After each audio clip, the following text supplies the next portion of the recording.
We're in an interesting wave of horror right now. There's a lot of very feminist horror happening lately in the year of our Lord 2022, and that is a really cool thing. There's a lot of female-fronted horror, both behind the camera and in front of it, that is very vocal about the horrors of living as a woman in a man's world. Earlier this year we had Fresh on Hulu, which is a phenomenal dark cannibal comedy starring Daisy Edgar Jones and Sebastian Stan about, the dangers of dating as a woman. And now on Shudder, we've got the newest entry into that trend, the Hitchcockian nightmare thriller Watcher, directed by Chloe Okuno, also known as the director of Storm Drain in VHS 94. Hail Rotma.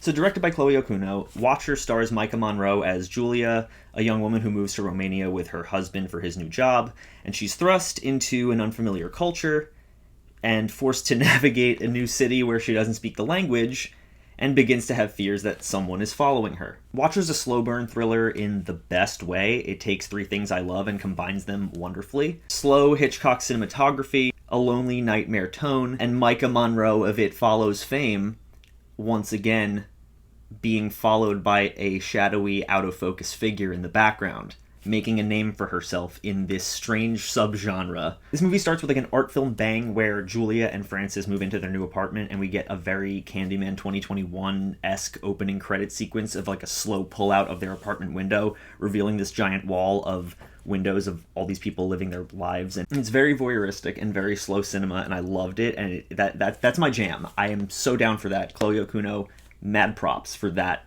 choice of opening credit sequence. So, in an alien culture, Julia has not much to do, so she takes to people watching, and she sees a figure in the apartment across from theirs, in the window.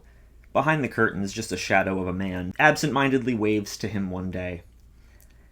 And he waves back, and she then begins to see a man appearing more places, and more places that she is, and she has a horrifying experience in a movie theater in an incredibly tense sequence where, the dude sits directly behind her, and you're not seeing his face. It's all shot from Julia's perspective, so we are getting fully thrust into this anxiety-inducing moment of all the places in this theater you could sit, directly behind me. Where Chloe Okuno's previous short film, Storm Drain, from VHS 94, Hail Rotma, leaned more comedic and horrifying, weird splatstick comedy horrifying.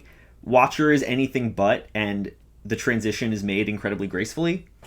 The stomach-churning tension of Storm Drain carries over, but the gory absurdity is left behind, much to my sadness, because there's no rat monster in this movie. She starts seeing this strange man more and more, beginning to think she might be being followed. None of the encounters she has with this man are overtly threatening, but she has a gut instinct about this, and watching her struggle to make anyone even understand what she's saying, and then to see her husband, who is really the only rock she has in this, trying to rationalize it away when she clearly is very upset, is incredibly frustrating. And that ultimately ties down to the theme of this movie, which is that there are situations that seem simple and non-threatening to a man, but as a woman, it's a very different experience, especially when you are trained to grow up and be hyper aware of anything slightly suspicious around you, because the slightest ignorance of suspicious behavior could result in you being assaulted or murdered or something horrible. And it's interesting because every instance of Julia feeling this way can be rationalized away in a way that denies malicious intent, but she has that gut feeling. And oftentimes, if your body is giving you that gut feeling, if you are having that anxiety, if you are having that fight or flight response, you're generally probably right. And in a terrifying scene, sitting across from each other in a subway car, we're given all the answers we need with a simple, long, lingering shot on a bag that vaguely looks like there might be a severed head inside of it. I do have a couple issues with the ending, specifically the final shot/scene. I don't have any issue with Julia surviving at all, honestly. I think I prefer that to the downer ending that we could have gotten, and we're almost threatened with, since she really does deserve to come out on top after all the bullshit she put up with. But walking calmly out of the apartment after losing gouts of blood, I feel like she could have shot him from the floor and it would have been fine.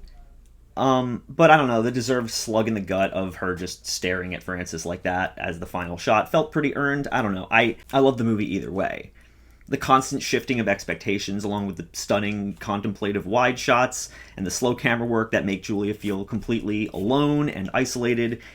This is like a must-watch thriller, and it keeps you on the edge of your seat in the best way. The acting is incredible, the cinematography is beautiful, the editing is moody and slow, and I loved it so much. Chloe Okuno is a name to watch out for. Watcher is streaming on Shudder now. It's coming to Blu-ray and DVD and physical media October 4th. Support physical media, please, because it is so, so important. Movies going into the cloud is a fucking nightmare. Don't let it become the norm. Thank you again for watching, as always, guys, and as always, Hail Radma.